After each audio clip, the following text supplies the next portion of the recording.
So we're going to be starting in about, let's see, well, about right now, but there's demographics that we'd like everybody to answer. Welcome to the webinar on influenza. Um, it's still a big problem and it's a really important topic. So as we go through, let's answer some of these demographic questions. If just go ahead and check your answer and then submit.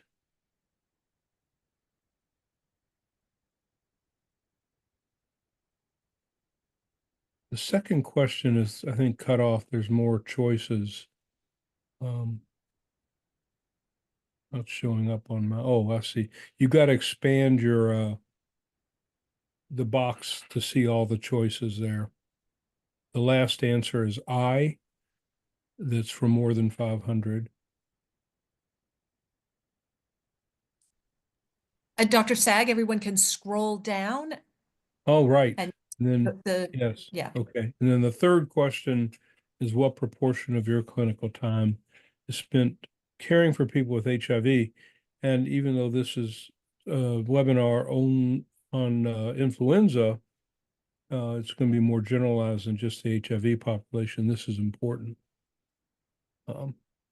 So I think folks have had enough time. We'll go ahead and move forward.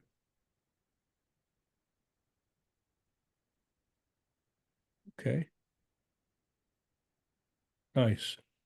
Okay, so this webinar is sponsored by the International Antiviral Society USA, and the leadership for the content are these members of the Scientific Advisory Board, who you can see here.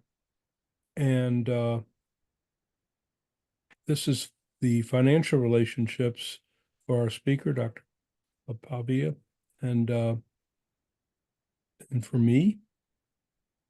And we have a couple of reviewers who are non-conflicted. So the International Antiviral Society USA is an accredited organization by the Council on Continuing Medical Education to provide continuing education for physicians. This webinar has 1.25 AMA PRA Category 1 credits. You should claim only for the time that you spend on the webinar. We've also got approval for ABIM maintenance of certification points, and at the end, I'll remind you of how to apply for that. And we also have nursing contact hours and for pharmacotherapy credit and pharmacy contact hours.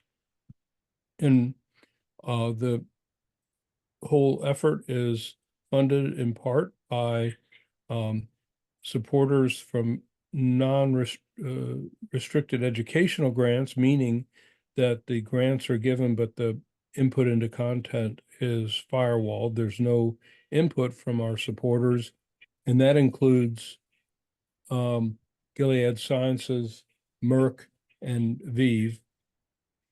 Next slide. And as you saw already, poll questions are will come up in dialog boxes, and these responses will be displayed after the poll closes. And if you have questions, you'll notice at the bottom of the screen, there is a box for Q&A. Please put your questions there. That's where I'll be going. There's a tendency to want to put the questions into the chat, but don't do that. If you please use the Q&A box specifically, and we'll try to get to as many of the questions as we can at the end of the presentation. I'm not going to interrupt Dr. Pavia's presentation with questions. And so now we'll get started. This webinar is on the prevention and treatment of influenza in people with HIV, and we're extremely happy to have Dr. Andy Pavia from the University of Utah, who is the George and Esther Gross Professor of Pediatrics and Adult Medicine. He's an ID specialist in both pediatric and adult ID. He is a co-editor of the Sanford Guide, so things that you see in that guide are especially related to pediatrics and influenza and a few other selected viral infections. It's his masterful management of the Sanford Guide topic in those areas. And so I really can't think of anyone better to present to us today. He has input to CDC and to the ACIP for vaccination advice. And Andy's going to give us his update here on influenza prevention and treatment. Welcome, Andy. Well, thanks, Mike. Let me bring my slides up, hopefully without any problems here. I don't know who that young guy in the picture is, but it's a pleasure to be here. That probably dates back to the days when I was more or less a full-time HIV clinician and researcher, and I've since started to spend a lot more of my time thinking about pandemic influenza, regular influenza, and other respiratory viruses. So there are my disclosures again. Here are our ACMA learning objectives. Will be a little bit different, perhaps, as we go through this than everything that's in learning objectives. Some of these are easy.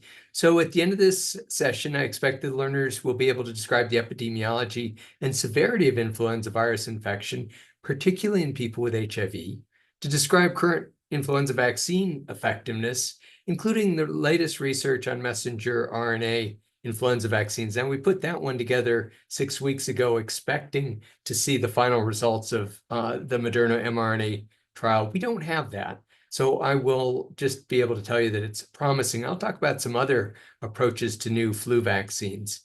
Manage drug-drug interactions in people with HIV who are on antiretroviral therapy and have concomitant influenza infection. So I'm going to do a spoiler here, because the good news is that unlike everything else we deal with in patients on HIV medications, the primary drugs we use for flu have no serious drug-drug interactions. So major relief there.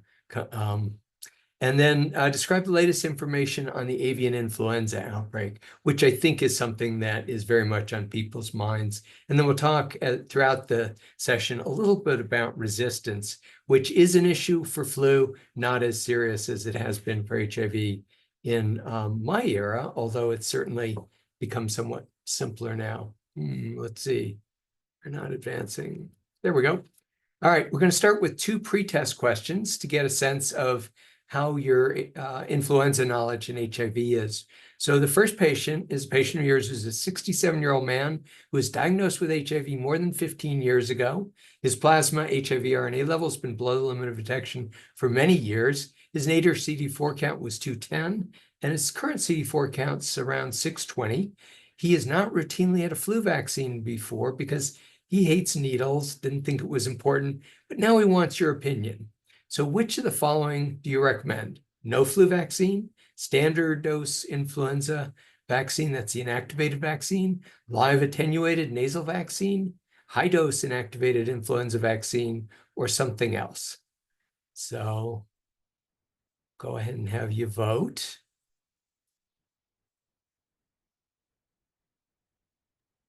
And I don't think we're going to show answers here. We'll see Okay, at the end.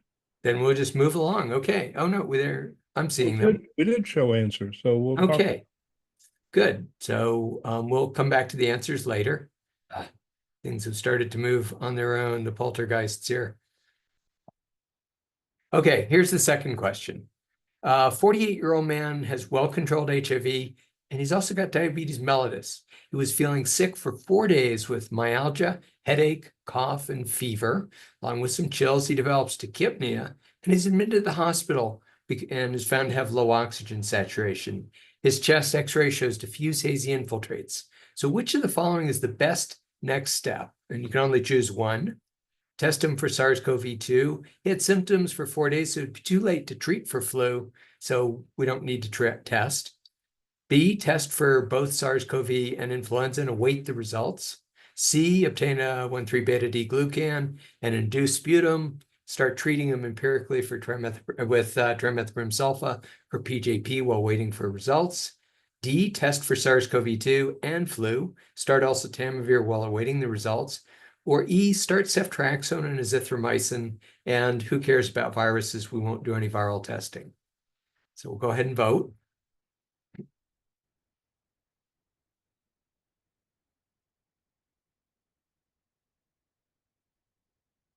Great. Okay. Very good. We will come back to that. All right. Well, I hope to convince you over the course of this that flu is as fascinating virus as HIV because of its complexity. And I like to start with this quote from Thomas Francis, one of the great pioneers in infectious disease. He said, "Influenza has always been a mixture of romance and terror, of fact and fable, of new and old ideas." And even though this is a 60-year-old quote, I think it remains pretty true. So part of what makes flu so interesting is the virology. And many of you remember that it is a 8-segmented genome virus in the orthomyxovirus family. And those segments that exist in influenza A can reassort. There are 4 types of flu. Really only flu A and B are important to humans. You can catch flu C. Flu D does not spill over into humans. And flu A is really the complex one because it has 16 different hemagglutinin types and 9 different N types that exist in nature. Like HIV, this is an RNA virus with a high error rate when it replicates. So there are a lot of mutations that accumulate in any individual patient. But what makes it unique is the ability to reassort these gene segments that lead to major changes in the virus and occasionally lead to viruses of extraordinary lethality, and then we get pandemics. And then, of course, resistance can occur with point mutations in the genes and in the proteins that are targeted by our existing drugs. The other thing that makes it so much fun is its epizoology. It's a virus that exists in its primary reservoir in aquatic waterfowl. That's a bit redundant, but in aquatic birds that travel throughout the world, throughout the flyways, but it affects all sorts of mammals in addition, as well as wild birds. And some of these are ones you know about, like ferrets and pigs, and some you probably never thought about, like whales and dogs are susceptible to influenza. All of these viruses, if they exist in the same host and within the same cell in that host, can reassort. And that's essentially what gave us the 2009 H1N1 pandemic. This cartoon somebody put together to represent that pandemic came about from the reassortment of genes from a swine virus, a bird virus, and a human-adapted virus. And we were lucky. That turned out to be a relatively moderate pandemic. But these same principles are always at play. If you get deep into the weeds in flu, the nomenclature gets really confusing and complex. So you need a decoder ring. And so what you will often see is that this year's flu vaccine is something like a Darwin 6 2021 H3N2. And that's because it includes the type A, the place of isolation, the isolate number, and the year. But when we're really tracking it for epidemiologic purposes, we're now looking at whole genome sequences, and so we divide it into clades and subclades. And I won't talk about that until we get to H5N1. Influenza B does not reassort, and it has existed historically as 2 lineages, B Victoria and B Yamagata. And when our vaccines became quadrivalent, it had H1N1, H3N2, influenza B Yamagata, and influenza B Victoria. So you can't give one of these talks without looking at the overall annual burden of flu in the US. But the reason to do that is because it really is such a big burden. It's been a little bit overshadowed by that new kid on the block, SARS-CoV-2. But every year, flu kills between 12 and 61,000 people in the US. Probably about 40,000 is the average, causes somewhere up as high as 800,000 hospitalizations. And something like 10% of the US population gets infected every year.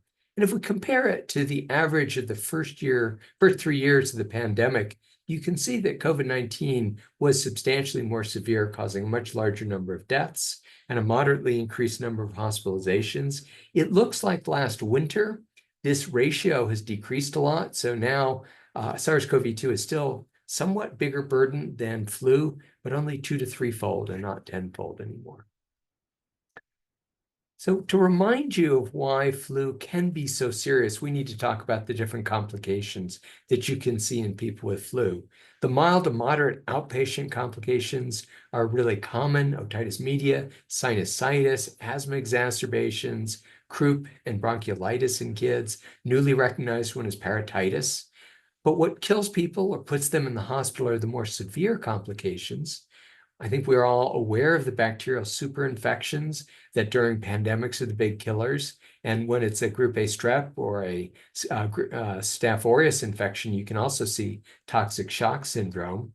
It kills a lot of people and hospitalizes them through exacerbation of the underlying diseases like COPD and congestive heart failure. And it's associated with an increased risk of MIs.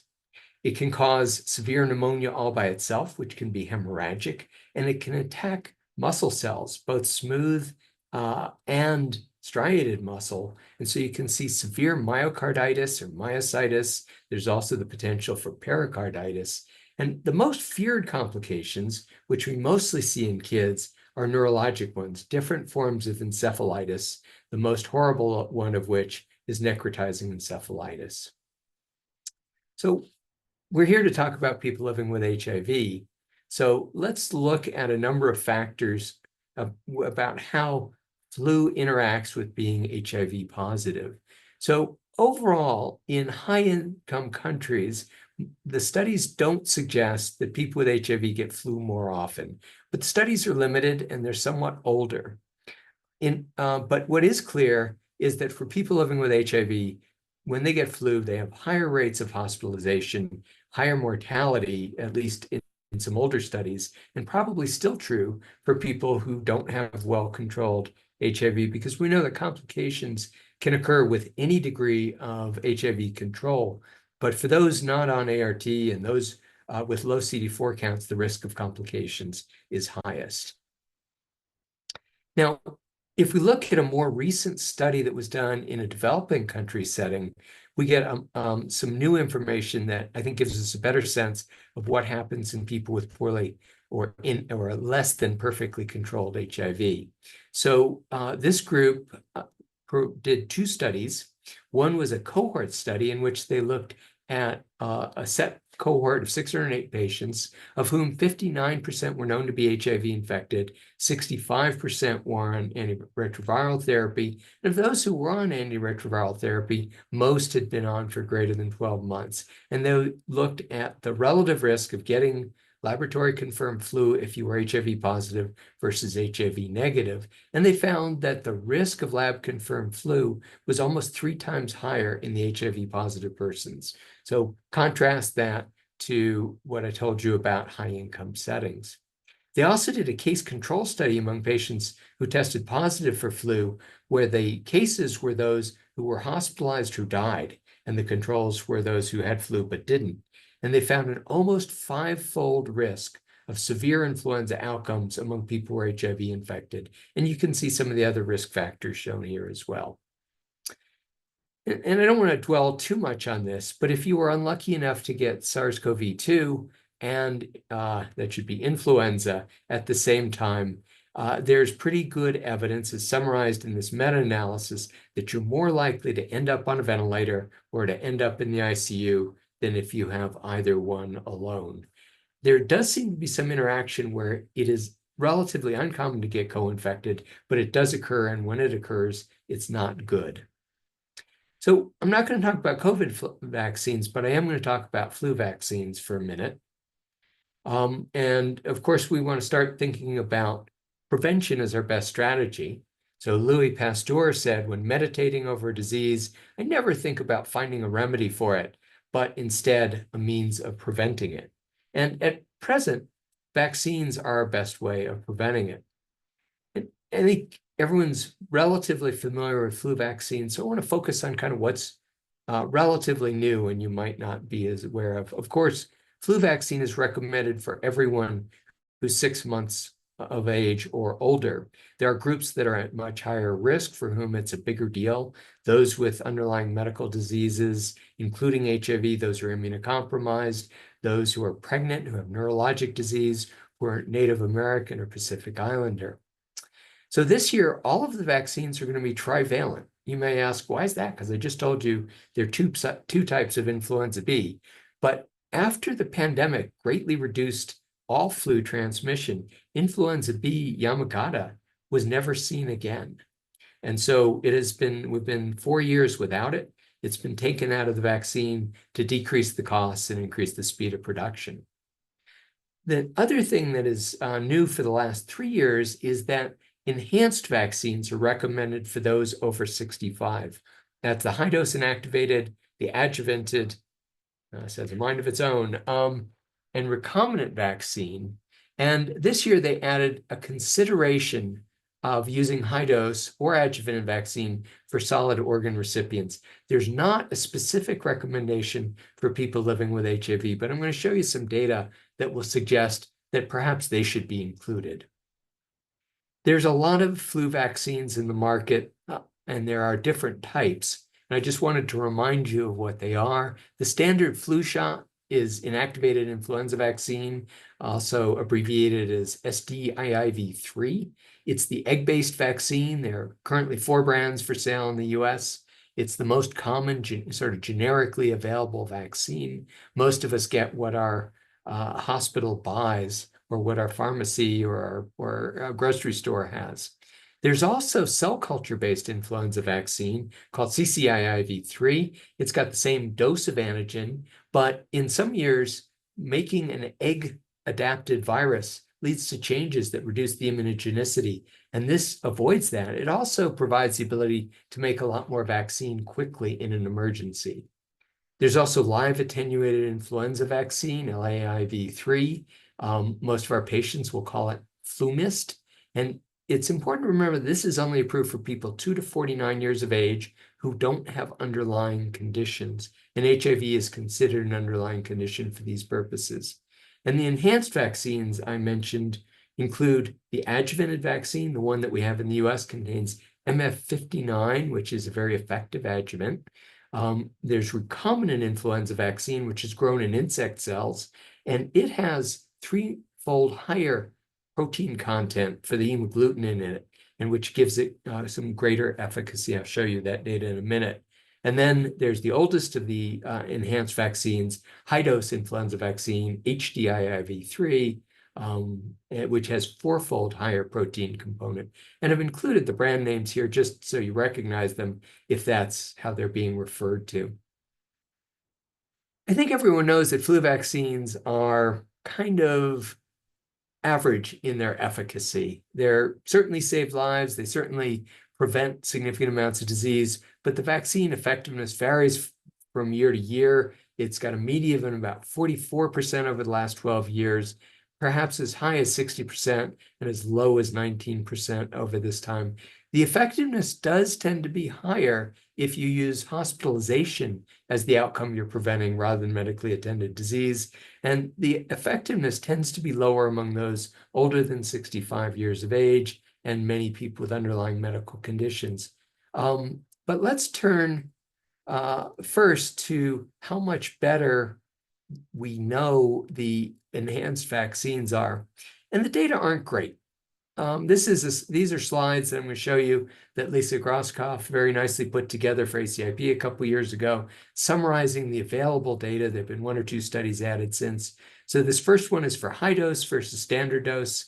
And you can see that there are about 8 studies. What they show on average is that there's a relative risk in the range of 70 to 90, so 0.7 to 0.9 for hospitalization, and actually a small decrease in death. So about a 20% improvement in effectiveness for preventing hospitalization.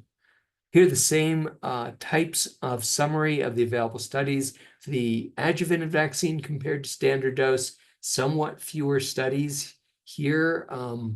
And again, you see a range of relative effectiveness from about 0.64 to 0.95, but kind of on average, you get the same general flavor of in the ballpark of 15 to 25% improvement relative to standard dose in high-risk patients.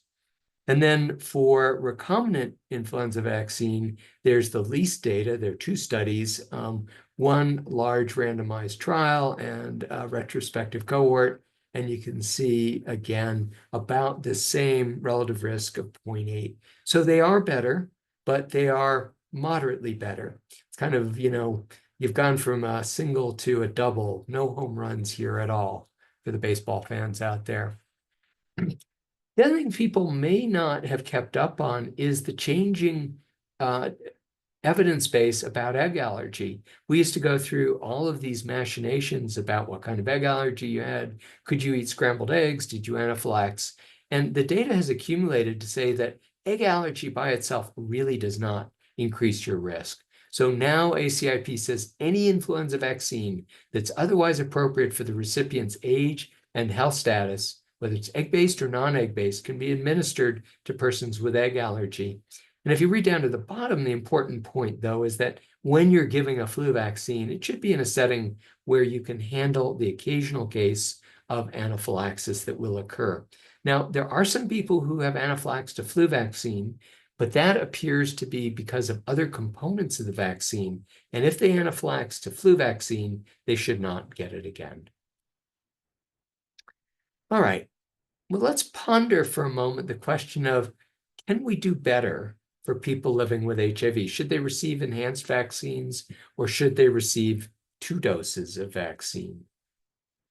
So we know from the pre-ART era that flu vaccines were safe in people living with HIV, but the antibody responses were decreased relative to age-matched non-infected people.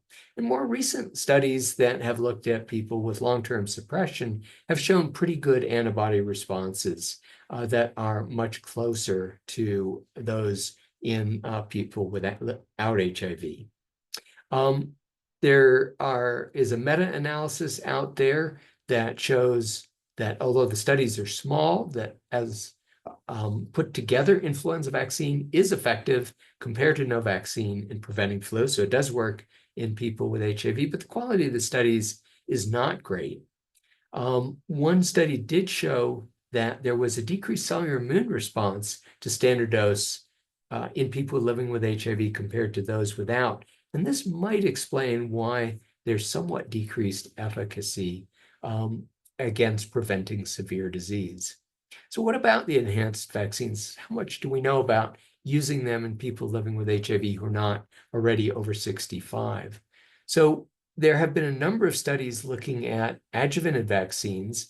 A lot of this was prompted during the 2009 pandemic. So 7 of the studies used AS03, which is no longer being used in the US, but 4 of them use MF59. So they're looking at the vaccine that's available to our patients. The studies were judged of low overall quality, and overall they showed a moderate improvement in the geometric mean titers with adjuvant, but it varied by influenza type, better for H1 and B. And if you looked at seroprotection, which we define as getting a titer over 40, there was somewhat less clear response. There's also one small study out there that showed a better cellular immune response to adjuvanted vaccine. So some data suggesting it's better, not overwhelming. For high dose, we also have only a handful of data.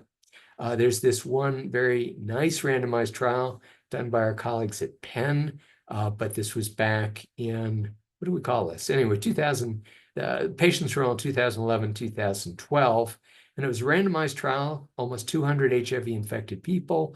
They had a median CD4 count of 440, and 89% were suppressed below 400 copies, which back then is what we considered fully suppressed. And they had a nadir count of 170. So pretty representative of a wide range of people we might find in our clinics these days. And it was only powered for immune response, not for efficacy. And what you can see in the table is that for both seroconversion and seroprotection, there was a statistically significant improvement for H1 and flu B, a small but not statistically significant improvement for H3N2. But again, not phenomenal. The seroprotection rate went, for example, in one case from 87% to 96%, and for flu B from 80 to 91%. So definitely some improvement, but not overwhelming. A more recent study was done by colleagues in South Africa, and this study used pregnant HIV-positive women who were known to have suboptimal antibody responses to vaccine. So they enrolled 800 pregnant women.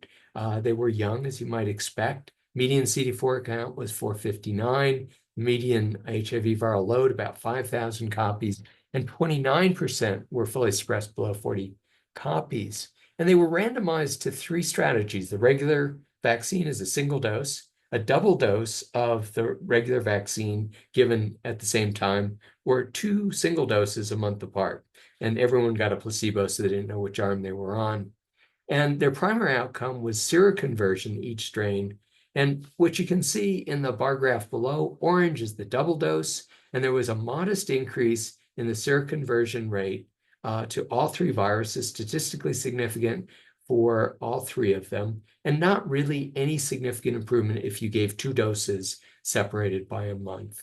So that's sort of the sum data we have suggesting that adjuvanted vaccine or high-dose vaccine is more effective, at least more immunogenic in HIV-positive people. So of course, the next question is, are we ever going to get a better flu vaccine? Can we get 85, 90% efficacy? Can we go more than 1 year in between? And there's many platforms and many ideas being researched.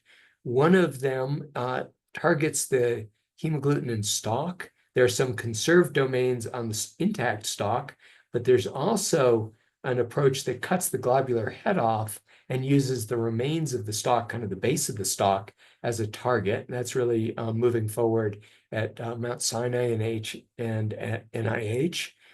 There's the targeting of other parts of the virus, neuraminidase or nucleoprotein, and using platforms like mRNA. People have straightforward vaccines that just do hemagglutinin, and they also have vaccines that are mosaic. So they put multiple targets into the mRNA platform. In one case, multiple targets on the same flu virus. In another candidate vaccine, targets from multiple strains of flu, so H1, H3, H5, H7. And the preliminary results, which at this point are mostly available just in conference proceedings, are looking pretty interesting, but we are a ways from bringing anything to market that's really going to be a game changer, with a possible exception of mRNA vaccine.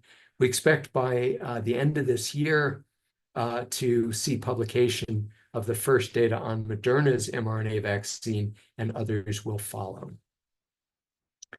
So let's leave vaccines behind for a minute and turn to testing.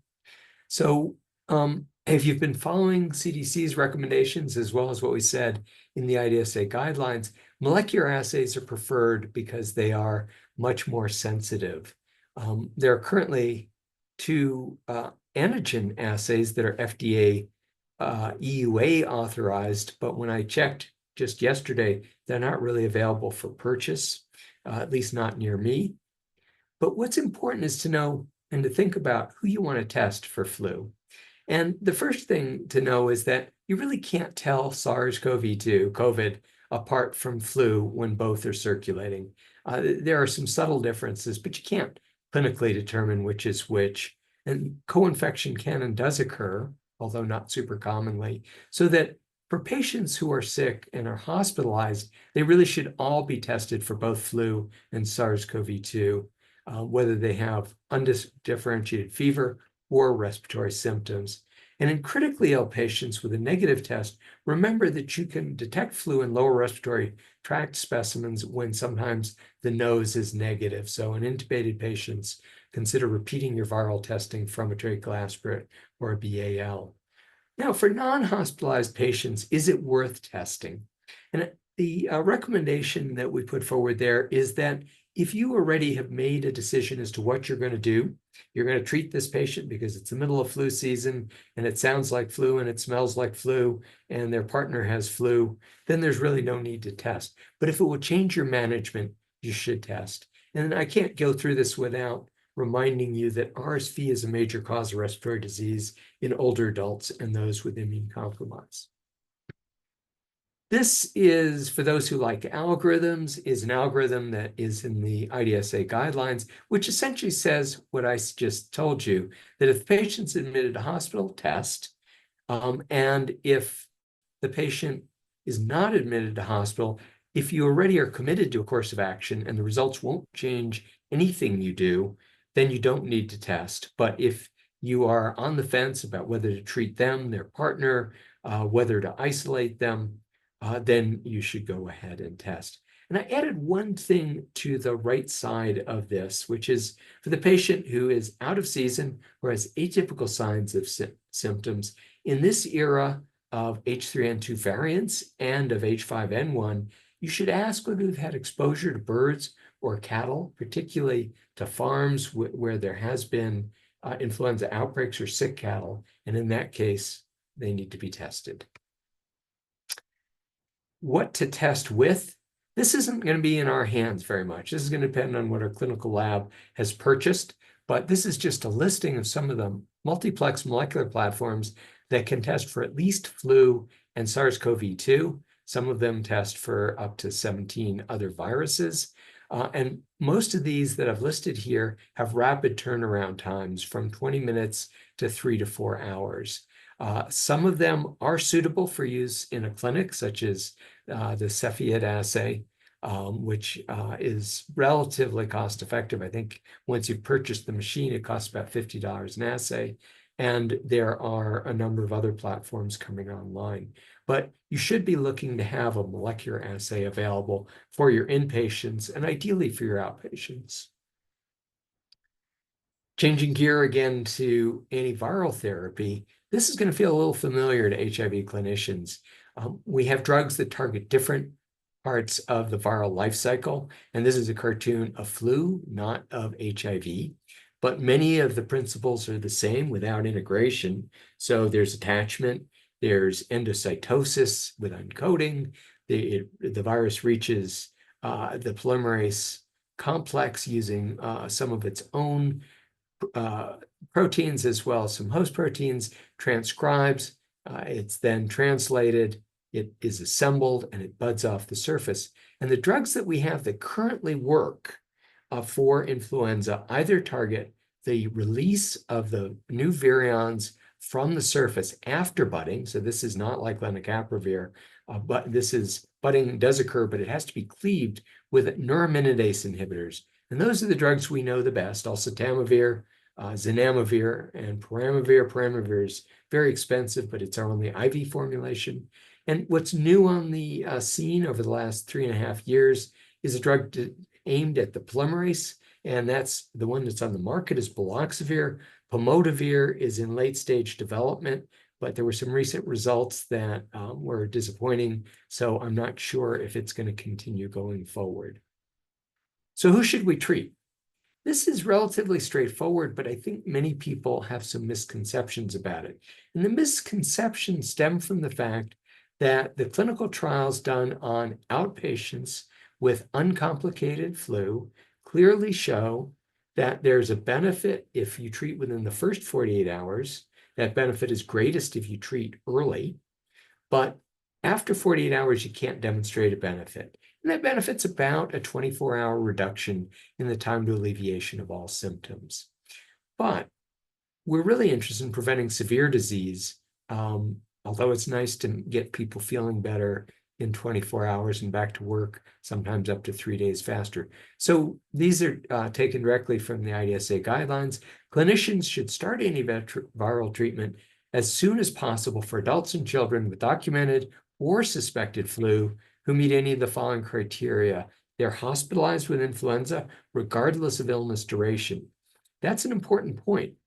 There are data from Janet Louie that show that out to about 6 days, you can show a benefit in terms of duration of hospitalization and mortality with treatment versus no treatment in hospitalized patients. Very different than uncomplicated outpatients.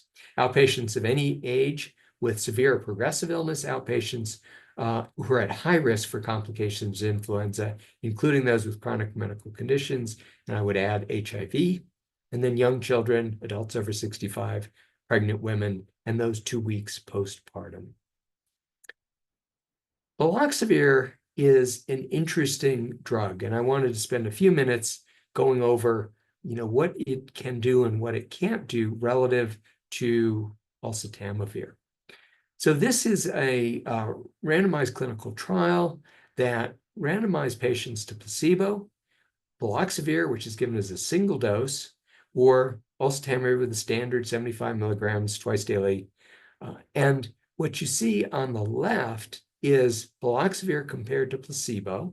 You see a very nice reduction in time to alleviation of all symptoms of about 24 to 28 hours. But if you, and I don't have the oseltamivir versus placebo arm up here, but if you superimpose the time to improvement for baloxavir versus oseltamivir, they're identical. The one advantage that baloxavir showed was much faster clearance of the virus, about a log greater decrease in about 48 hours, greater time to negativity. But there was no difference in the clinical outcome.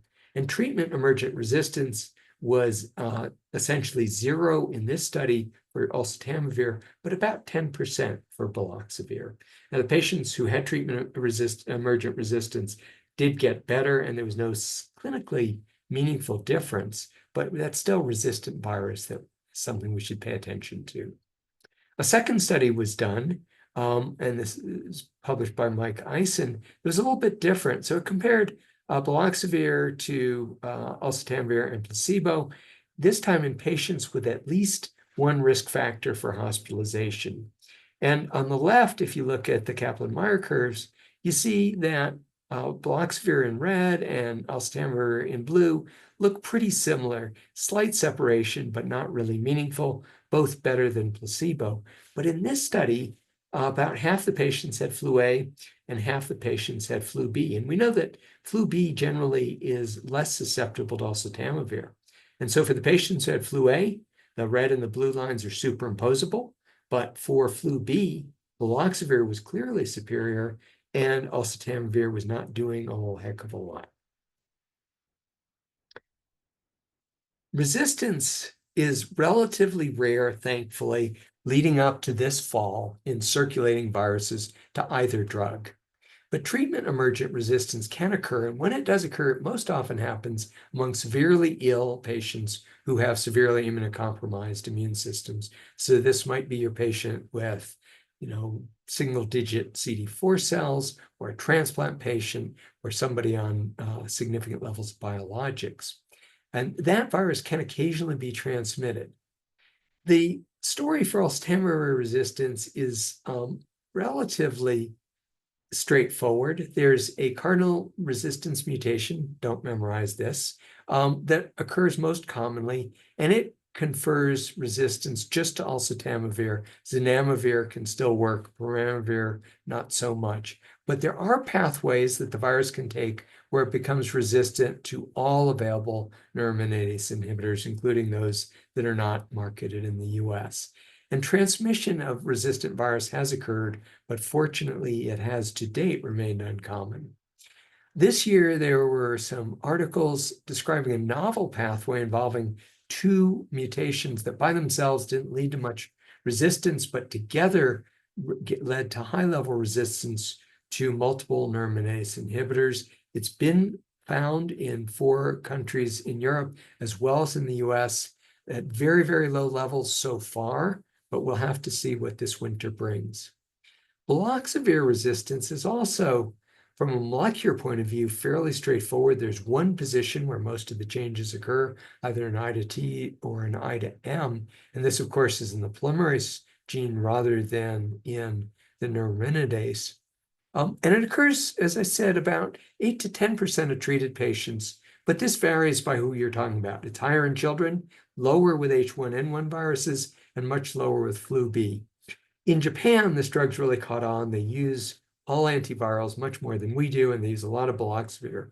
And so far, they have seen some transmission, but it's been relatively limited.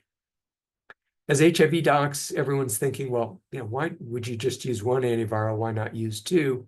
We've only got data from one trial so far looking at that. And this was a trial in hospitalized patients that used baloxavir plus oseltamivir compared to oseltamivir. And it did show a marked improvement in the decrease in the viral load and decreased emergence of resistance to both drugs, but they could not demonstrate a clinical benefit in terms of time to discharge or mortality. So I might still consider using this combination for a very immunosuppressed, critically ill patient to prevent the emergence of resistance. But of course, that's not an official recommendation from any of the powers that be. So when should you use oseltamivir? When should you use baloxavir? How do you make that choice? Well, there are pluses and minuses on both sides. Baloxavir is a single dose versus taking something twice daily for 5 days. For normal hosts, it shouldn't say 10 days there. But in terms of influenza A, the efficacy is equal overall. If you know your patient has flu B, baloxavir is superior. There's more rapid viral clearance with baloxavir. We've not yet seen that prevents transmission, although that's a theoretical benefit. But baloxavir is substantially more expensive. Average wholesale price about $150 versus $30 to $40 for generic oseltamivir. We don't know how to use baloxavir in hospitalized patients, where probably one dose isn't enough because of the long tail of drug concentrations. And there's more resistance with baloxavir. So stay tuned. All right, let's get to the fun part of the presentation, probably the one you tuned in for, and that is what the hell is going on with H5N1, which is getting a lot of attention in the news, but also keeping a lot of flu experts up at night because of its strange behavior. It's what we call a high pathogenicity avian influenza virus, or HPAI. That means it's highly pathogenic for birds. It doesn't tell us anything about humans. So it's sort of a poor choice of words, but it is the way we describe flu viruses. It's got a long history, longer than many people appreciate. The first isolate was from a goose in China in 1996. But then, to everyone's surprise, in Hong Kong in 1997, there was an outbreak among birds, but with spillover to humans. They identified 18 human cases, and a third of them died. All of the poultry in Hong Kong was depopulated, meaning killed, at all the wet markets, and the disease disappeared at least for 6 years. And then it reemerged in Hong Kong, China, and other parts of Southeast Asia with large poultry outbreaks and sporadic human cases that have occurred to this day, with 909 cases to date. On the upper right, you see the epi curve for cases with different colors representing different countries. Initially, predominantly in China, Hong Kong, Indonesia, and Vietnam, and then gradually began to move westward, where a lot of cases were seen in Egypt and some in Nigeria.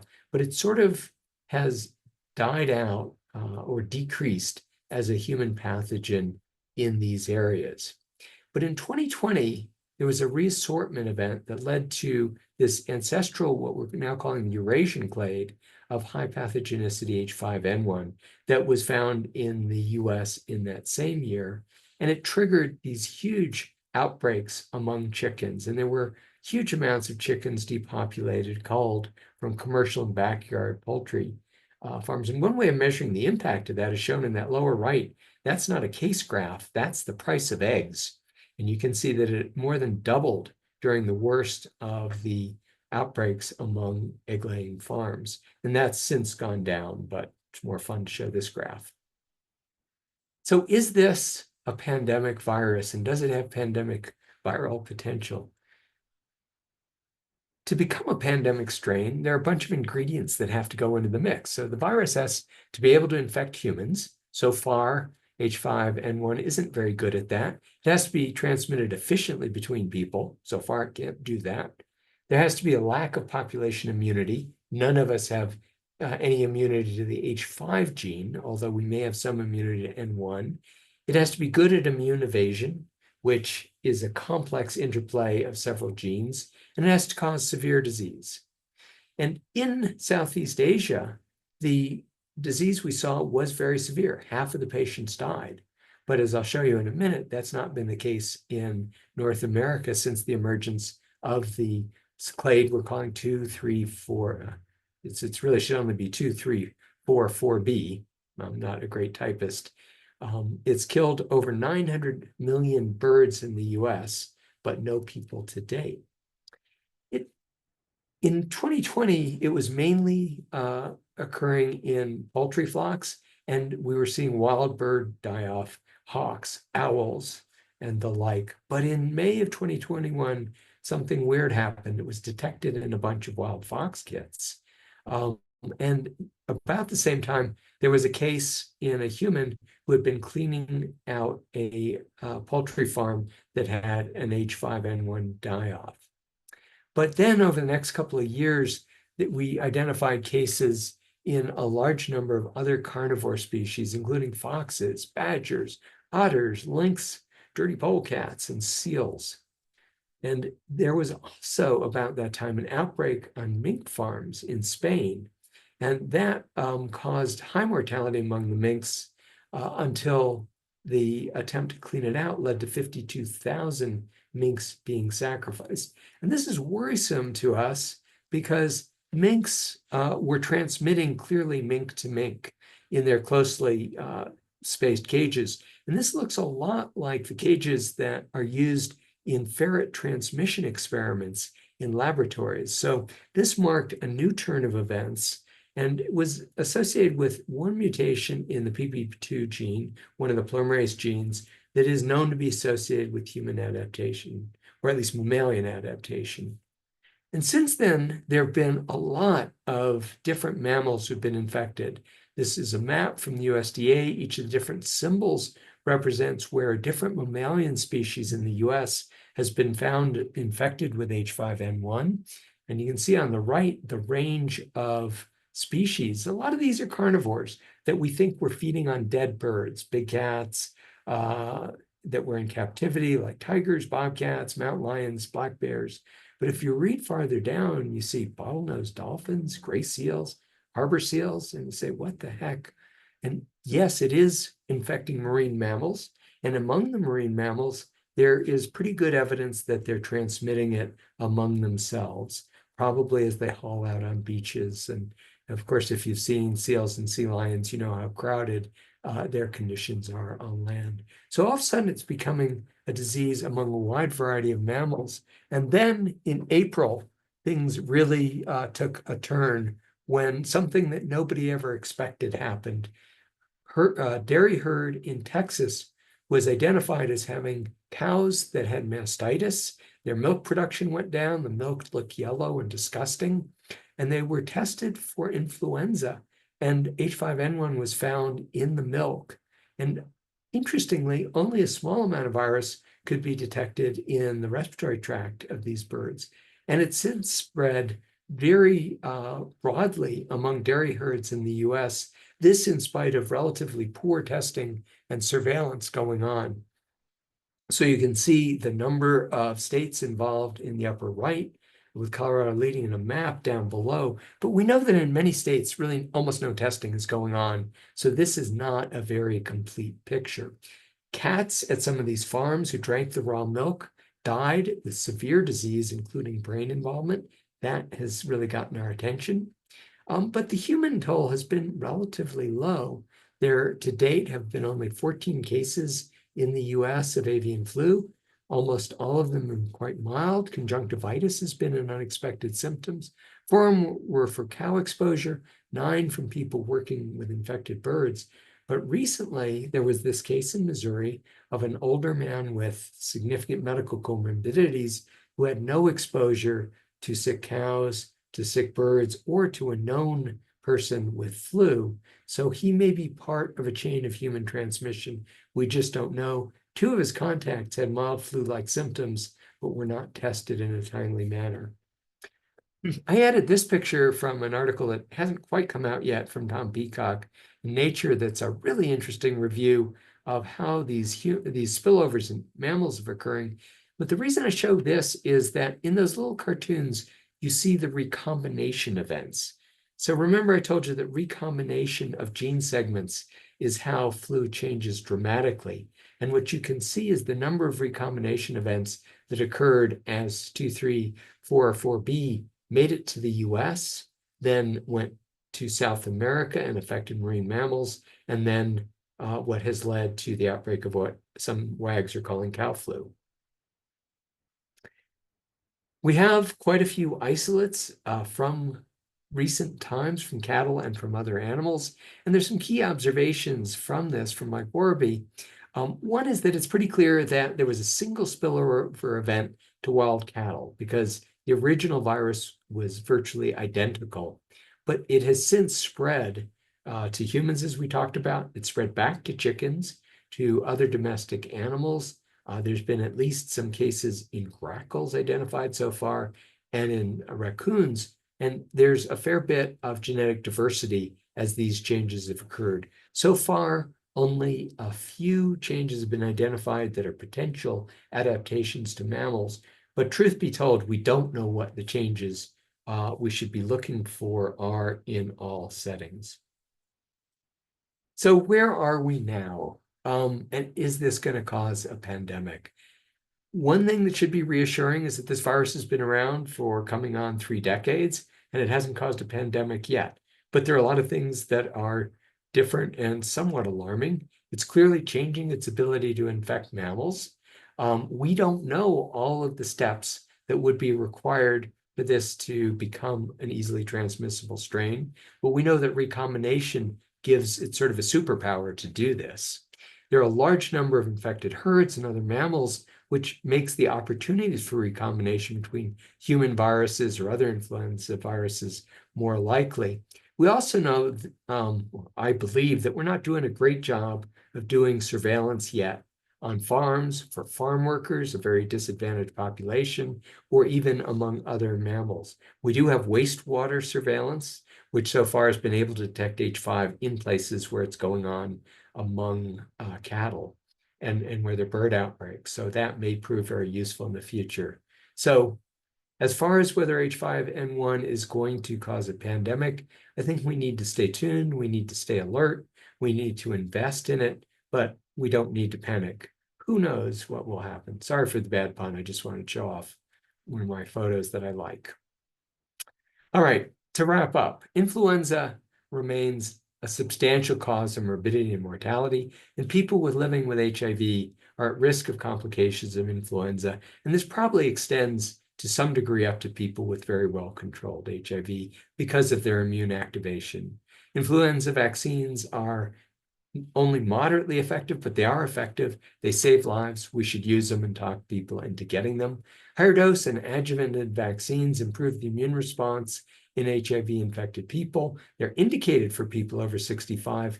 If you can find a way to pay for them, I would probably give them to my patients, with HIV, but they may not be covered by insurance. We need better vaccines. Our antivirals are pretty good. We need to use them on patients who are at high risk and those who are hospitalized, and we can offer them to those who just want to get better. And influenza remains an omnipresent threat. There will be another influenza pandemic. It may not be caused by this happy cow on the left, but there will be one perhaps in our lifetime and certainly in some of you younger folks. So it's a really important disease. So let's go back to our test questions before we go to the Q&A session. So our first patient, the question was, what vaccine would you offer? Okay. What do I do to move us forward? There we go. Okay. So I think you can do a post-test vote. And now most of you got it, which is great. A few of you are still going to use standard dose vaccine, but remember, this patient is 67 years old. So one of the enhanced vaccines is recommended. The only choice who was offered is the high dose, but any of the 3 could be used in this setting. I would, as I said, think about it, even if he were not over 65, if cost were not an issue. They are somewhat more expensive. Now, live attenuated influenza vaccine is not a good choice because it's only recommended for people under 50 years of age and without underlying conditions. So And move to our next pretest question. And you remember this was the patient who'd been sick for 4 days, had diabetes, he had typical flu symptoms, and then developed severe lung disease with diffuse infiltrates. And the question was, what were you going to do in terms of testing and empiric treatment? So let's go ahead and see how you vote now, if I've done a decent job or whether we'll have to make Mike Saag do this talk next time.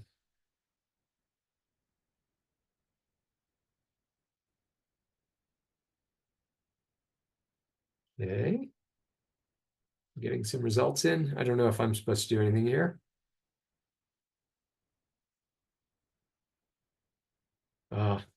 Good. So at the outset, most people got the right answer, and the results have improved even more. So as we talked about, it's important to test them for flu and for SARS-CoV-2 for COVID.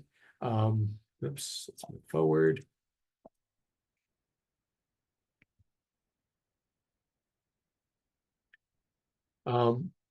But you really, depending on the turnaround time of the testing in your hospital, you would want to start oseltamivir right away, because the sooner you use it, the more effective it is. And the longer you wait, the less the benefit is.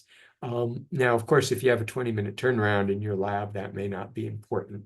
Now, you were given the option of saying, no, don't use it because he was sick for 4 days. And as I've told you, there's clearly a benefit out to 4 and perhaps up to 6 days. This is really not a patient who fits the typical profile for PJP. And one point that I didn't really emphasize is that viral pneumonias are really an important cause of hospitalized community-acquired pneumonia. And in a study we did a number of years ago, the EPIC study, in most age groups, they were as common as bacterial pneumonia. And this chest radiograph really suggested a viral pneumonia. So you want to test for viruses, whether or not you're going to give him antibiotics empirically. And with that, I'm going to wrap up. Thank you for your attention. And I will stop the screen sharing and we'll go to the Q&A. That was Let's see. wonderful, Andy. I mean, I learned a lot. If nothing else, that anytime I get a test question from you, the answer is D. So I'm real pleased about that. And it's a fabulous, fabulous talk.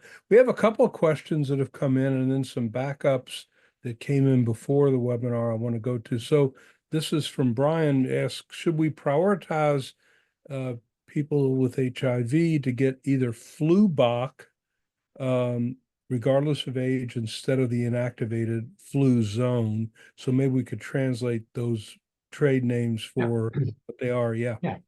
Flublok is the recombinant vaccine, and that is approved for all ages, and I believe it's covered by insurance for all ages. So that is one good alternative for your patients who are not over 65 who haven't had a transplant, where it's probably covered. There's no reason that you couldn't give the high dose, which is Fluzone high dose, or the adjuvanted, which is Fluad, but depending on your hospital and your insurance plans, you might not have it in stock, or it might not be covered. They might have to eat the cost, whereas regular flu vaccines usually fully covered and usually ends up being free for our patients. And if you send somebody to CVS or Walgreens or whatever, can you specify which one you want, or do they just kind of get what's there? Most of the pharmacies will have one enhanced vaccine and one standard vaccine.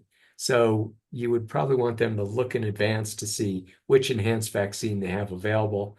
And you can certainly have them just say you're over 65. Yep. I'll send them to my colorist. That will help. Okay. There's another question here about drug interactions. You mentioned that at the very outset about antiretrovirals, indicating that there were no drug interactions. What about with TB drugs? Oh, so the good news is that baloxavir and oseltamivir are both excreted in the urine. They are not, they don't have any impact on the cytochrome P450 system. They're not CYP3A4 or 2D6 active. And to my knowledge, they don't have a major effect on the pumps in the gut. So you can use them. There are no major drug-drug interactions listed for either of those drugs. Okay, I had a couple here. The high dose vaccine is a standard egg-based vaccine, is that correct? Correct. Double dose of the standard, okay. Quadruple dose. Quadruple, sorry. What about hospitalized? You mentioned you went in very nicely to the data on oseltamivir versus baloxavir in the outpatient setting. What if somebody's hospitalized, like in your test question, you don't know what they have yet, you don't know if it's A or B. Would you use oseltamivir, or can you use baloxavir as a single dose in the hospital setting? Would you do that? Yeah. So I'll tell you the CDC dogma, and then I'll tell you Andy's version. So CDC says if they're hospitalized, you should also use oseltamivir because that's where we have the data. I think that if the patient has flu B, you should seriously think about baloxavir. But here's the trick.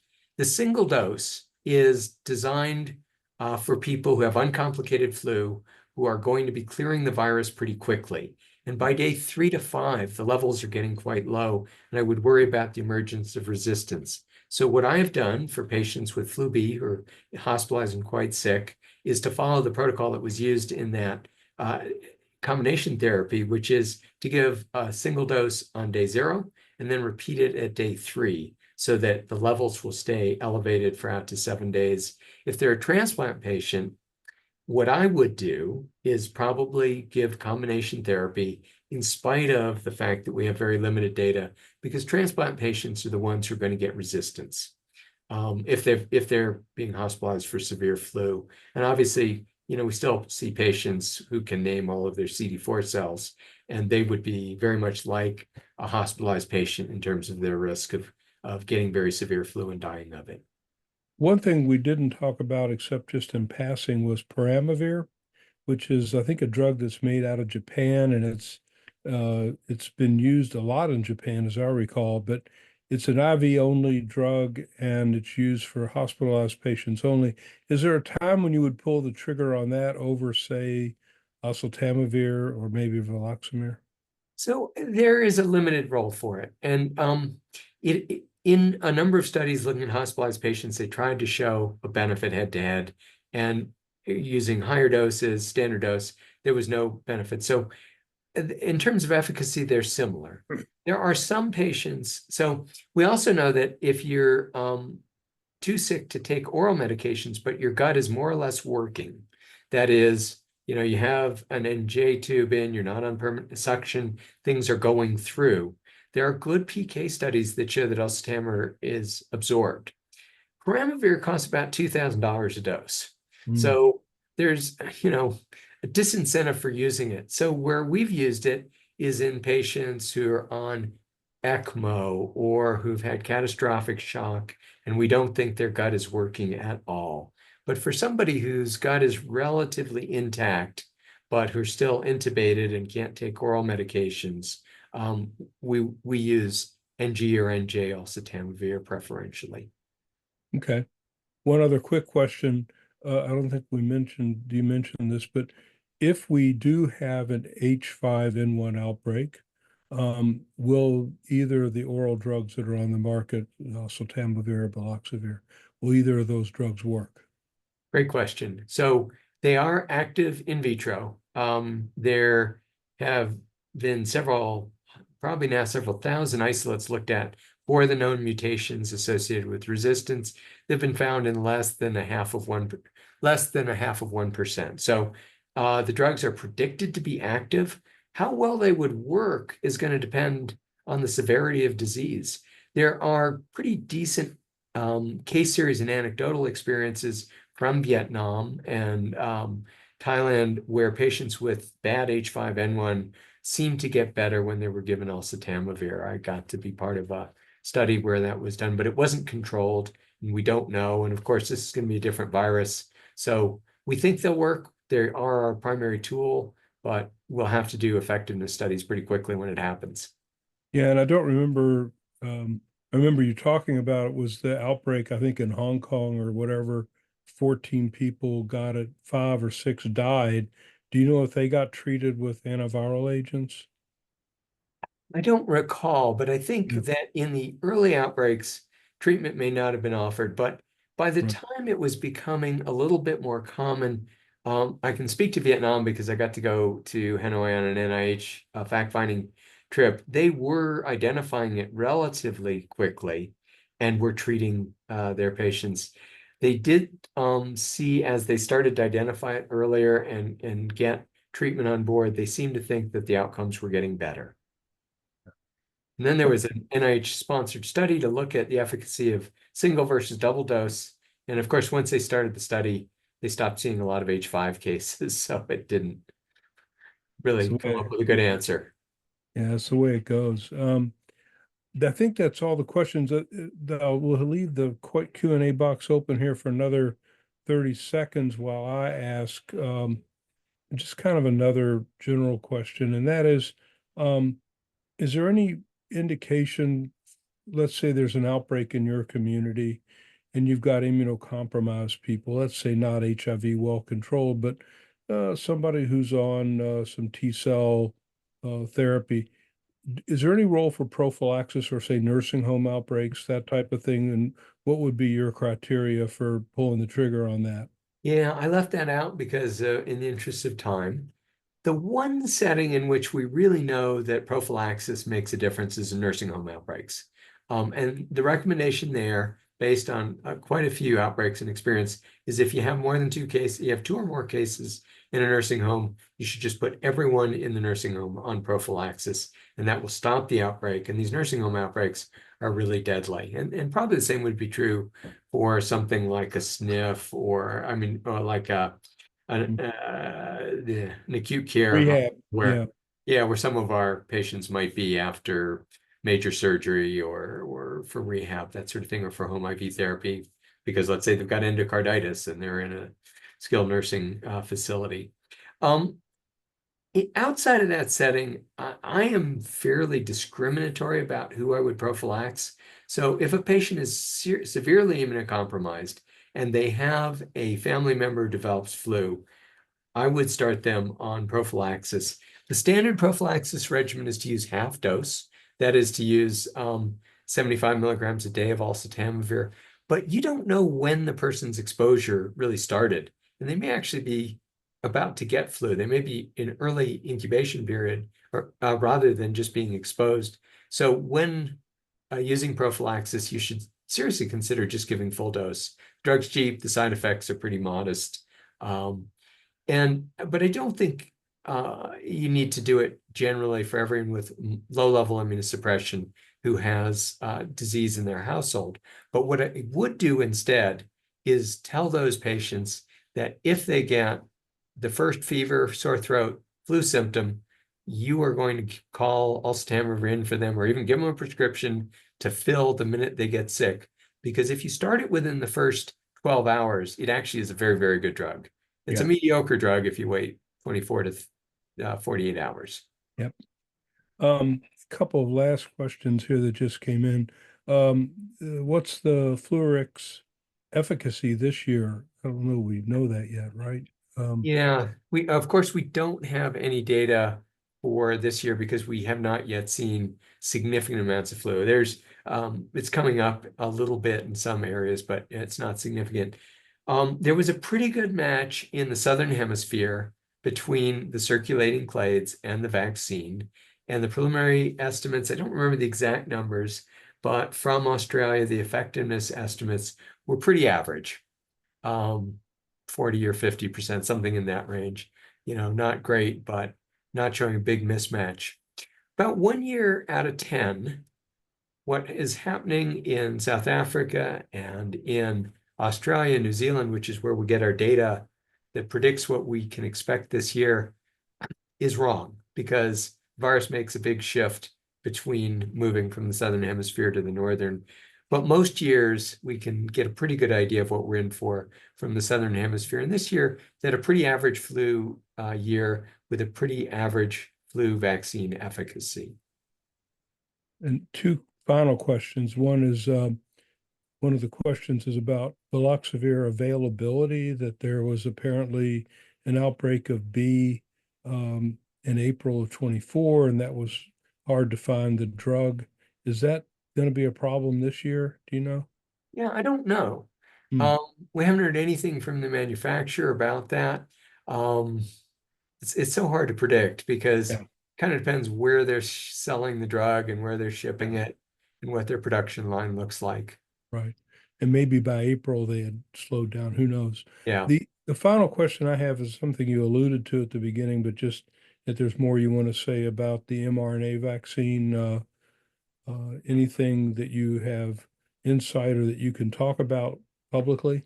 Well, I can tell you what is out in the public domain, and that is, as we saw so often, science by press release. So there was a press release saying that the Moderna mRNA vaccine met its primary endpoint, which was non-inferiority. I have not seen the full data set, so and I am not under any NDA, just haven't seen the full data set. It's probably being presented today or tomorrow in Australia where the options meeting is, but I chose not to go there this year. So next week I could probably give you an update. Okay. And we'll probably see it in the Yeah. news feeds, maybe on TikTok, who knows? Yes. The other thing that I heard from some of the investigators is that the side effect profile seemed to be maybe a little bit better than what we saw with COVID vaccines. So Okay. sore arms might be more Yeah, prominent none than of with the that big arm old-fashioned flu rash. Yeah. vaccine, but at least by rumor, there weren't the lymphadenopathy, the nodules, some of the Right. bad arm responses that we saw with COVID vaccine, the mRNA vaccines. Well, for one person, at least me, I'm glad you decided not to go to Australia and you're here with us because that was a incredible, really informative uh, webinar you just gave, and I think we all learned a lot.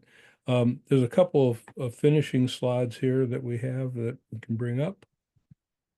Just about the IAS-USA, some to get the CME for all the different groups. You'll get an email of an evaluation that will come out by 5 o'clock today, Pacific time. Your evaluation is really important because it helps us know what to do in the future. And if you're not receiving them, check the frequently asked questions on the IAS-USA website, which is iasusa.org website, and you should have a profile if you signed up for this. You can ask for them to send that. A couple of things promotional here. We've got a number of going antiviral podcasts. Number 26 is about substance use disorder. A recent one was with Dr. Pavia on influenza. Is a little bit different format, similar information, but actually a little bit more interactive and casual. This was more formal. Next, there's a update on urgent viral outbreaks. It's continuing with a really all-star cast with Carlos Del Rio moderating and Peter Chin Hong, Yanni Maldonado, and Paul Sachs. And that's going to be on Friday, the 4th. Then for those who are new to the field, especially, this may be colleagues, fellows who are just starting in HIV medicine, maybe some advanced practice nurses, etc. This is where we'll go over the basics of treatment, some of the fundamentals of pathogenesis, and I think it's a really good webinar to join, especially for folks who are new to the field and are just trying to get a background. So ranging from pathogenesis to antiretroviral therapy to primary care. And that's going to be October 23rd. And then we have a virtual course that's coming up for HIV with a large topic area ranging from what's new from the recent meetings, substance use disorder, new drugs, cardiovascular, and anal carcinoma screening, and how to do this. And it's going to be a really nice, relatively half day, not a full day, 11 a.m. to 3:30 p.m. Eastern. And finally, CROI, which is, I think most of you know, is going to be in San Francisco this year. And it's going to be nice to be back there. And that's March 9th through 12th. So again, responding to the email will get you your CME. Andy, thanks again. That was really just a great webinar. Very grateful for your time and all the effort you put into pulling your slides together and getting such a current update to us. So with that, we'll sign off, and thank you very much for participating. Thank you.